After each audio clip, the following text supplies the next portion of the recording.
Number 13. The French government prepares for the possibility of dissolving Parliament. On the night of December 31, 2025, as the people of France were counting down to the new year, President Emmanuel Macron appeared before the nation and declared that 2026 must be a year of efficiency and responsibility. He emphasized that institutional stability is vital as France heads toward the 2027 presidential election. But just a few days later, a headline spread from Paris across Europe, catching everyone off guard. The French government is preparing for the possibility of dissolving Parliament. And this is not a rumor or a mistake. This situation began after the 2024 to 2026 elections, when the French Parliament fell into what European media called a triple fracture. The far right led but had no real power. Macron's centrist alliance held only about a quarter of the seats, and the left-wing coalition splintered into several small groups. No faction reached the 289-seat threshold needed to govern. Many joked that today's parliament is the hardest to manage since 1958, but behind the joke lies a much more serious reality. By the end of 2025, the issue exploded when the 2026 national budget became bogged down. The European Union required France to reduce its deficit to around 3% of gross domestic product. But public debt had already surpassed 112% of gross domestic product, the highest in modern French history. The government had to consider cutting subsidies, pensions, and energy support, benefits tied directly to daily life. But every proposal faced fierce opposition from some faction. As a result, protests dragged on from 2024 to 2026, with up to 30 demonstrations per day. With every option blocked, the government was forced to invoke Article 49.3, a law allowing the budget to pass without a vote. This led to a series of no-confidence motions, making the government's future as fragile as a thread. And with France seeing 30 protests a day, over everything from gas prices to rent, no one can say society will remain stable if Parliament stays paralyzed. Number 12. The French are leaving Paris for the long term. For years, Paris has appeared in the world's imagination as a dream. The Eiffel Tower, sidewalk coughs, the Louvre, and poetic cobblestone streets. But if you ask the French living in the capital, the story in 2026 is very different. The National Institute of Statistics and Economic Studies confirms Paris has lost residents for 13 straight years, from 2011 to now, and in 2023 alone, the city lost another 11,000 people. This isn't just a few people moving, it's a long-term trend. Where are they going? Many are choosing places like Brittany, Normandy, Nantes, Bordeaux, or small towns just a few hours away by train. When reporters ask why they're leaving, many families answer bluntly, Paris is a wonderful city to visit, but not to live in every day. That's right, most people leaving Paris say they have no regrets. In a 2024 IFOP survey, 74% of former Parisians said they feel more comfortable and free.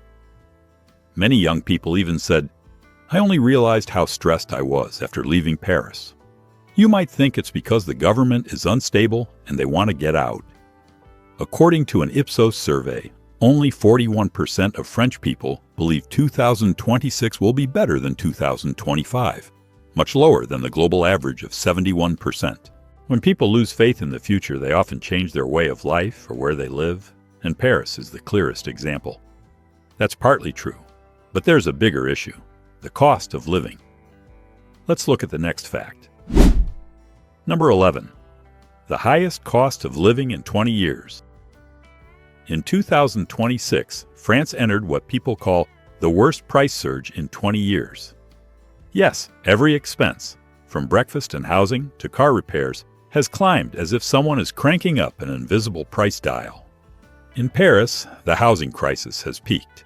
40% of renters saw their rent go up in just 1 year, and tiny studio apartments of 215 to 270 square feet, which used to cost $1,000 per month, now go for $1,300 to $1,500. Can you imagine paying nearly $1,500 just to sleep in a room smaller than a typical American garage? And it's not just Paris. Lyon and Marseille are feeling it too. In Lyon, a one-bedroom apartment now goes for $1,050 to $1,250. And in Marseille, rents have risen 12 to 18% from last year. Go to the supermarket and you'll really feel the pinch. A Sunday roast beef that used to cost $15 per kilo now goes for $17 to $18. Whitefish and salmon, up 11%, now cost $14.50 to $15 per kilo. Even cheese, a French staple, hasn't stood still. From $8.50 up to $9.30 to $10. A week's groceries for a family of 3 used to cost $420. Now it's almost always over $480 to $520. And if you think that's high, look at services. A haircut that used to cost $28 now starts at $32 to $38. Car repairs have gone up from $520 to $620 to $720. Plumbing has risen from $180 to $230 to $260. People even joke, a broken pipe isn't as scary as the repair bill. Childcare has risen to $13 to $15 per hour, making it tough for young families. Many stores are quietly forcing customers to pay cashless, so you end up paying an extra $30 to $50 a month in transaction fees you might not even notice. Add it all up, and a single person in Paris needs $2,200 to $2,500 per month just to avoid hardship.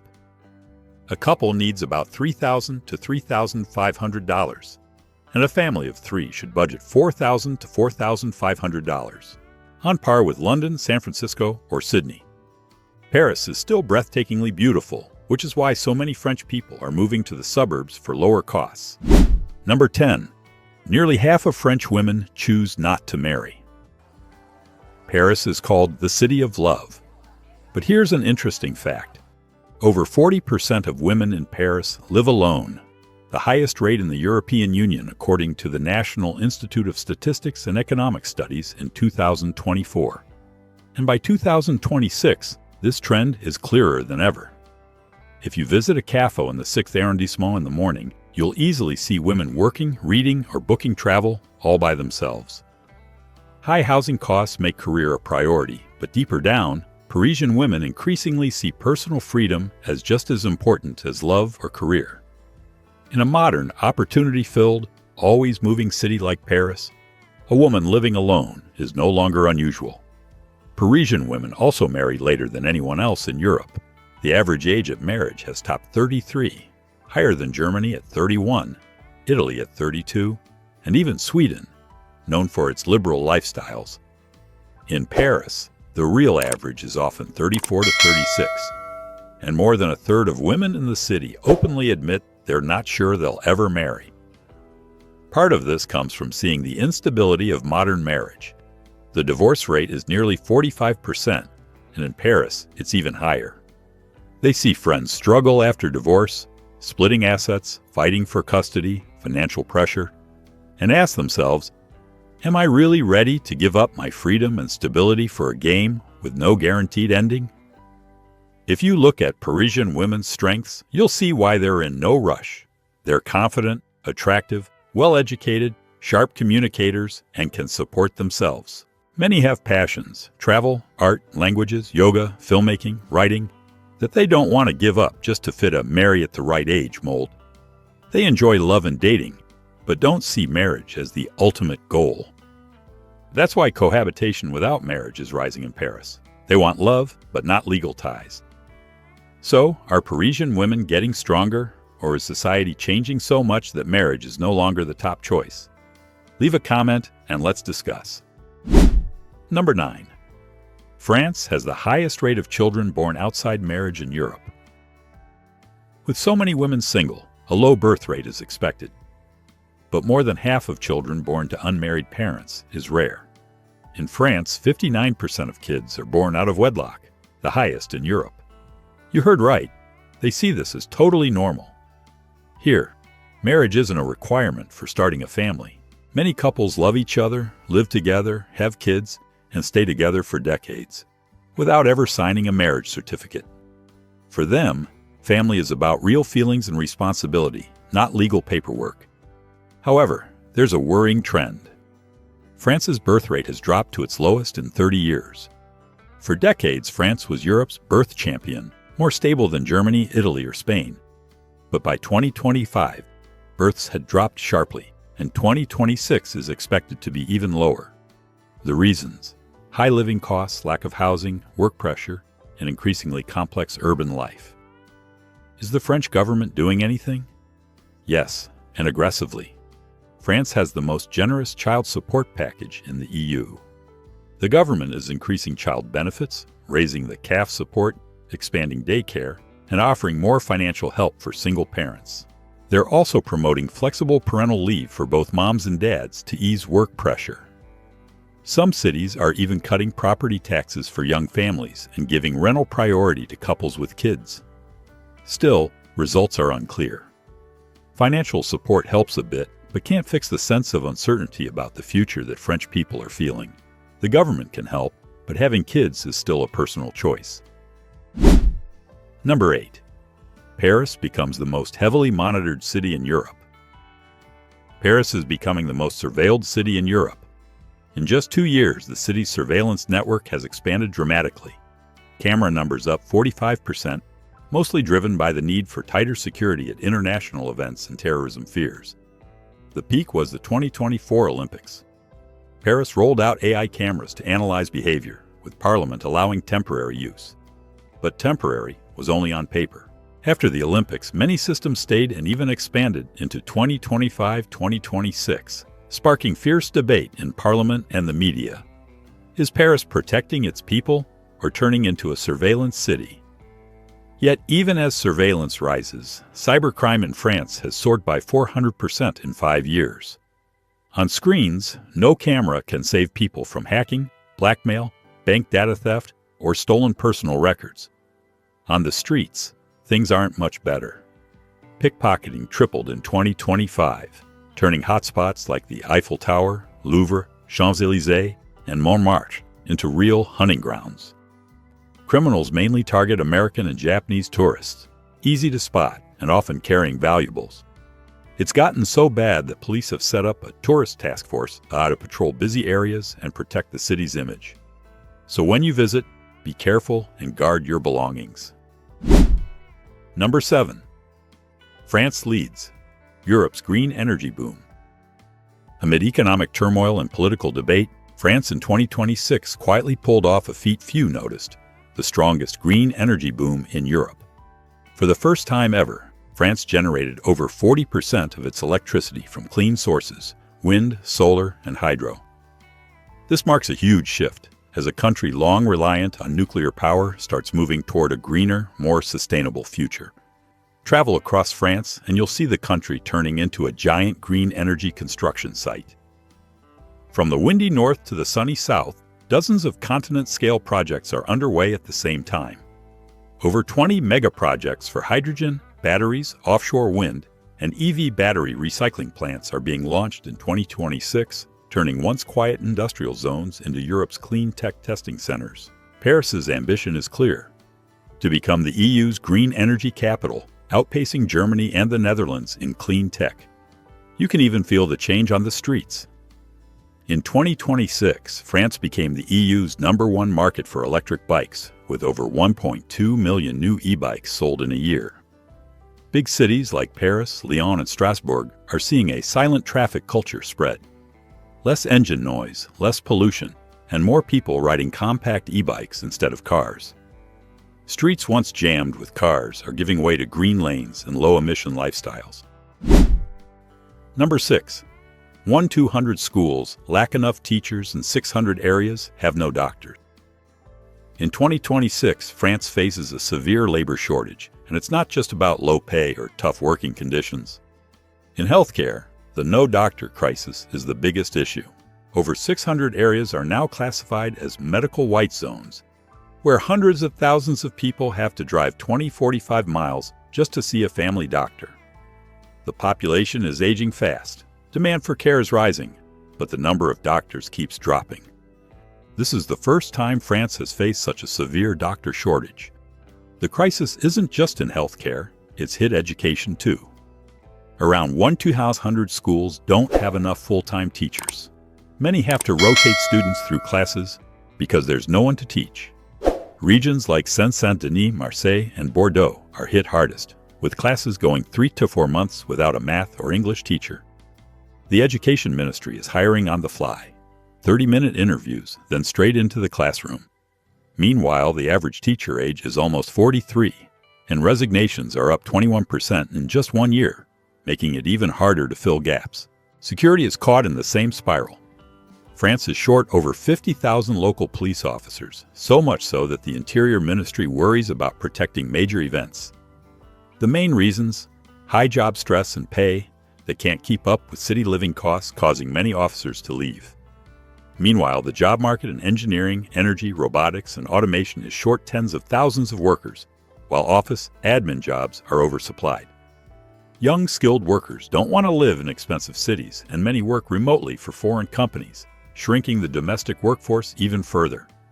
That's why France now needs outside labor sources. If you're interested, share your thoughts below, and let's discuss. Number 5. France to impose special tourism taxes. In 2026, France remains the world's top tourist destination, but behind the industry's optimism are big issues the government can't ignore. After the 2024 Olympics, international visitors surged beyond expectations, and over-tourism hit many places. Mont Saint-Michel, one of France's icons, is a prime example. Visitor numbers tripled, forcing local authorities to cap daily admissions to avoid overwhelming the area's ecosystem. Paris, Nice, and Marseille face the same problem, with streets, subways, and beaches packed with tourists year-round. As locals complain, infrastructure crumbles, and the environment is overloaded. The French government is considering a never-before-seen solution: a special tourism tax. The goal is to reduce crowds at hotspots and raise funds to repair infrastructure, maintain landmarks, and protect the environment. The tourism industry objects, fearing it will hurt France's appeal, but many local mayors support it. They can't handle the costs of ever-rising tourist numbers. In the same year, France is also overhauling its VAT system. Starting September 1, 2026, the entire VAT framework will be restructured under a new law to simplify rules and align with EU standards. While necessary, this move worries many tourism businesses, since compliance costs could rise at first. Climate change is also making things harder for tourism. Over 20% of the Atlantic coast is eroding faster than expected, shrinking many beaches. The Seine River, cleaned up temporarily for the 2024 Olympics, is polluted again by 2026, with E. coli levels 3 to 5 times higher, delaying the goal of letting Parisians swim in the Seine indefinitely. Even museums aren't immune. Some public museums, like Musée Carnavalet and Quai Branly, are struggling financially as visitor numbers drop, while younger tourists flock to private museums, tech exhibits, and VR experiences, a new trend traditional museums can't easily compete with. Number 4.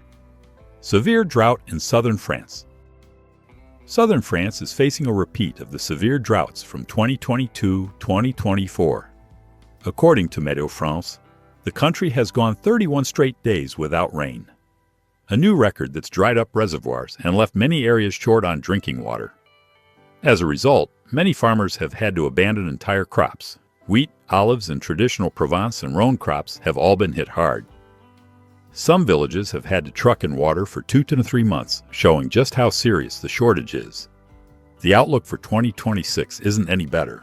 Provence, Var, Alpes-Maritimes, and Occitanie, famous for wine, lavender, and beach tourism, remain in long-term drought.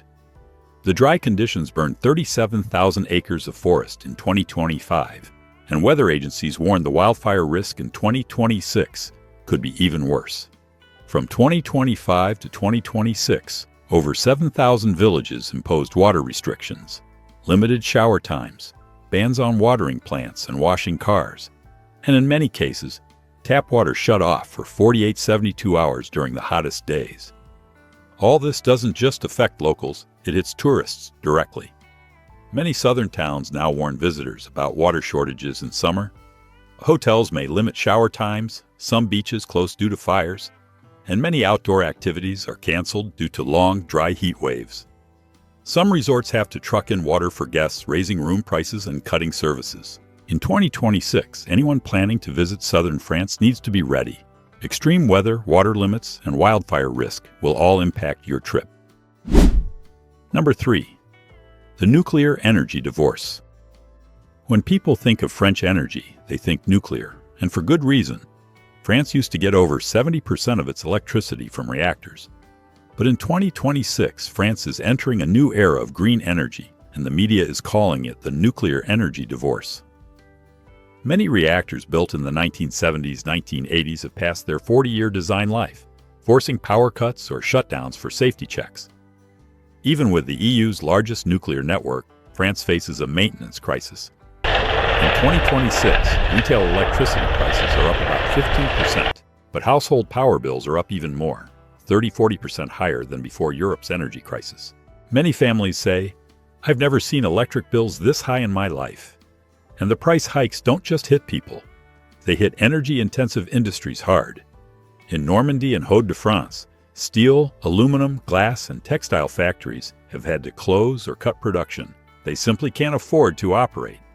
Some factories say electricity alone now eats up 30–45% of their total costs, an unsustainable level.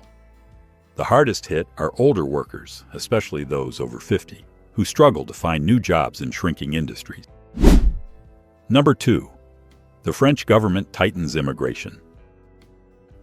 France is entering a new wave of immigration crackdowns driven by years of social and economic pressures.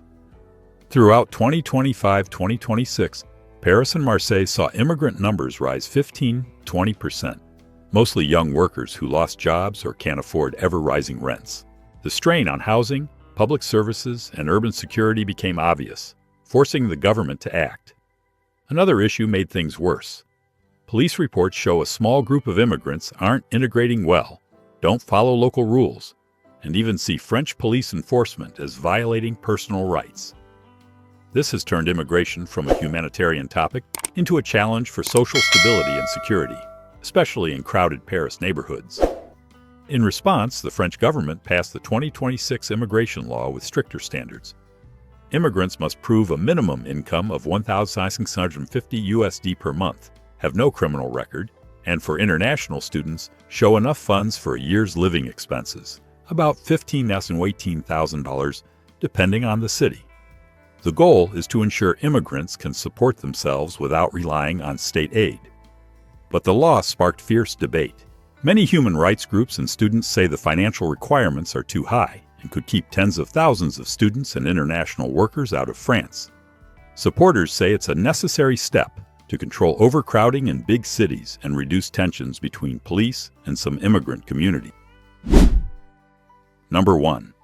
The French wine industry faces its worst crisis in 30 years. We all know France is famous for wine, but 2026 is shaping up to be one of the toughest periods the French wine industry has faced in 3 decades.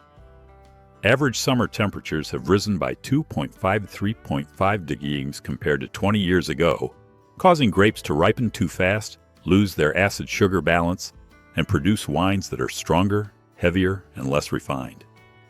Bottles of Bordeaux, once known for elegance, are now described as heavy and unusually sweet, worrying both producers and wine experts. In Bordeaux, Languedoc, and even parts of the Rhône, farmers have had to tear out thousands of acres of vines, not because of bad harvests, but because the climate simply isn't suitable anymore. The situation got worse when the French government had to destroy over 7.9 million gallons of wine in 2025, about 40 million bottles. Partly due to overproduction from weird weather, partly because young people are drinking less than ever, per capita wine consumption is down nearly 30% since 2000. Tanks of red wine, once seen as liquid gold, are now being dumped, symbolizing the imbalance between production and demand. To save Bordeaux from total collapse, the government had to provide $218 million to help farmers rip out vines and switch to new crops like wheat, sunflowers, or more heat-resistant industrial plants. This shift could even rewrite Europe's wine map. As the South gets too hot, experts are considering what was once unthinkable, moving top grape varieties north.